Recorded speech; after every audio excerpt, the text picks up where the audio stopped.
Underneath our seat, we have an area for storage. And inside here we have seat support cleats to add additional strength to the seat when someone is sitting on it. We have our storage bottom, and underneath the bottom we have storage cleats. Those are hidden from view. Those are the pieces that the bottom is sitting on. The dimensions of my storage cleat on the left side and the right side is 3/4 of an inch by 3/4 of an inch by 14 1/4 inches long. The front and the rear cleats are 3/4 by 3/4 with a length of 45 inches.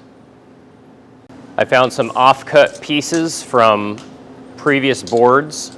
I should be able to get my two shorter left and right storage cleat pieces from my smaller stock and my two longer 45-inch pieces from my longer piece of stock.